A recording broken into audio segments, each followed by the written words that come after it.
Seguimos en Argumentos, gracias por su sintonía y a esta hora ya se encuentra en el estudio nuestro primer invitado, el abogado especialista en Derecho del Trabajo, Frederick Cabrera. Gracias por acompañarnos este día. Gracias, Tsunami.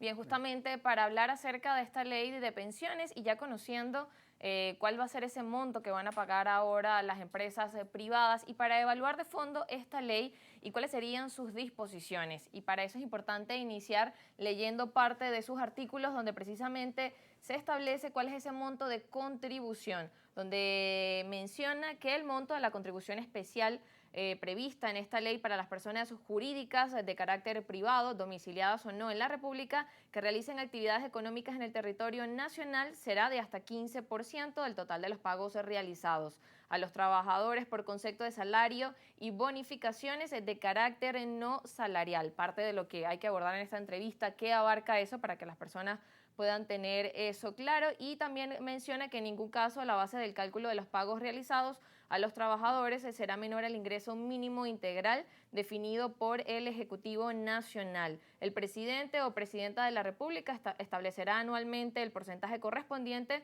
de la contribución especial de acuerdo con el tipo o clase de actividad económica, aparte de lo que establece esta ley de protección de las pensiones de seguridad social. En cuanto a quiénes se refiere esta ley, quiénes abarca allí y cómo serán estos montos que van a calcular, es lo que nos gustaría que usted pudiera explicarnos para que la audiencia pudiera entender bien cuáles son las especificaciones de esta ley y a quiénes pues engloba.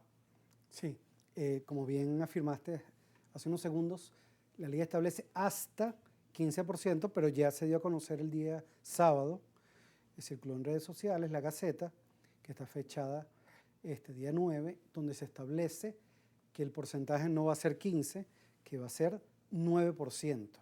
Pero había muchos sectores que estaban, digamos, abogando, pujando para que los exoneraran y solamente exoneraron al sector de los emprendedores que están registrados en el Registro Nacional de Emprendedores. Quiere decir que no hay una clasificación por sectores económicos, como si ocurre con el Seguro Social, donde por riesgo, dependiendo del riesgo en que estés, pagas más o pagas menos. Acá no, aquí hay un monto lineal, 9% para todos. ¿Quién paga? Solamente el sector privado.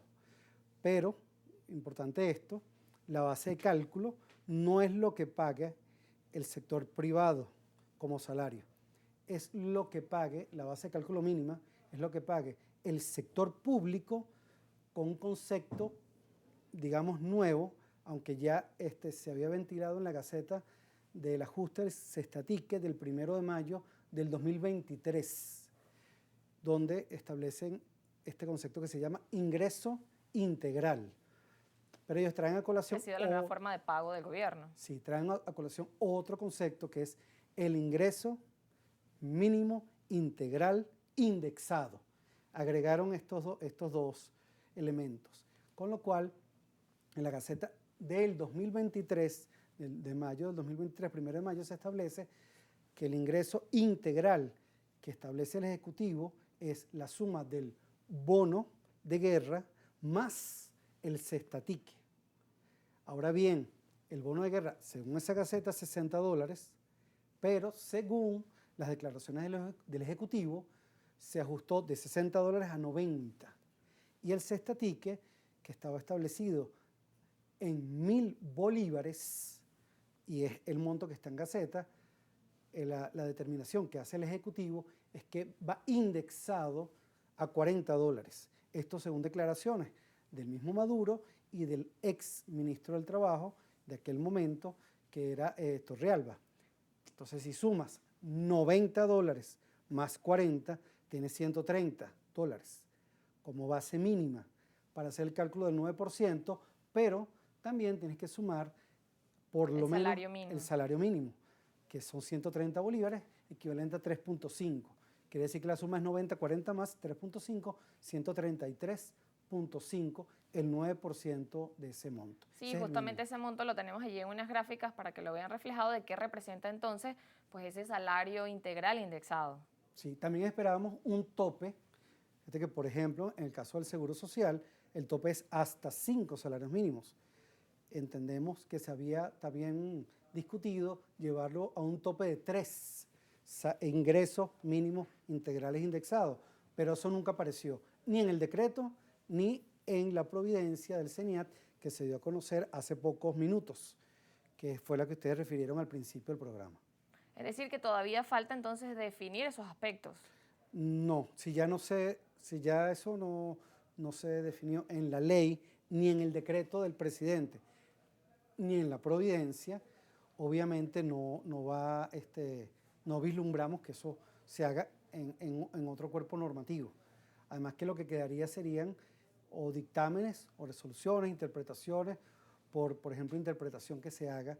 Lo que no entendemos bien a qué se refiere la norma cuando establece la base de cálculo es el salario, ok, ya sabemos que es el salario, no dice qué tipo de salario, lo que no sabemos a qué se refiere cuando establecen bonificaciones, la providencia se refiere a bonificaciones de carácter no salarial, porque ese aspecto es demasiado amplio. Es decir, que en ese sentido, ¿qué más haría falta aclarar? Como usted menciona, no se sabe si va a ser de carácter no salarial. Se estaba esperando, pues esta normativa del CENIAT ya se tiene, se estaba esperando pues que saliera esa cifra que es del 9% y ya se tiene. Sí. Y las demás dudas, entonces, ¿cómo pudieran ser respondidas? Bueno, tendrá que haber una interpretación del mismo CENIAT a través de un dictamen o probablemente se presente lo que se llama un recurso de interpretación de la norma. Repito, la base de cálculo es el salario y bonificaciones de carácter no salarial. La interrogante es, ¿qué es no salarial?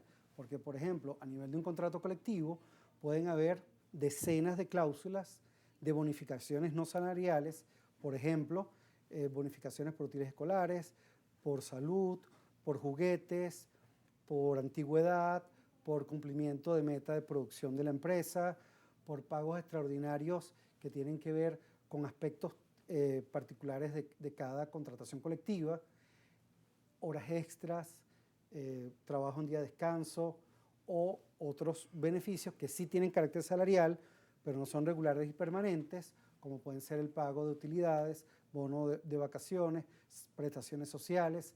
Es decir, hay una infinidad de conceptos que si lo empezamos a ampliar, la base de cálculo, base imponible, puede duplicarse y en algunos casos triplicarse. Y ese es el aspecto ahorita más álgido o de mayor discusión entre los contadores y abogados asesores de las empresas. Claro, y que se espera porque tienes allí una base, pero no tienes entonces el tope o hasta dónde va a llegar. O que comprende. Recuerda que también ya en la Ley Orgánica del Trabajo, artículo 107, se establece expresamente que las tasas, contribuciones e impuestos de origen laboral o del trabajo que paguen los empleadores o los trabajadores tienen como base imponible el salario normal.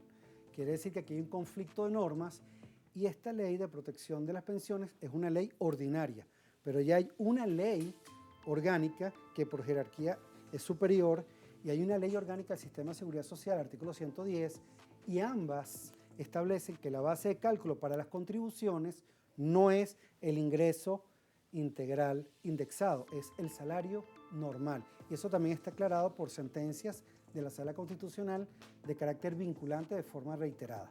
Bien, sobre este tema vamos a seguir conversando después de esta pausa. No se muevan que ya venimos.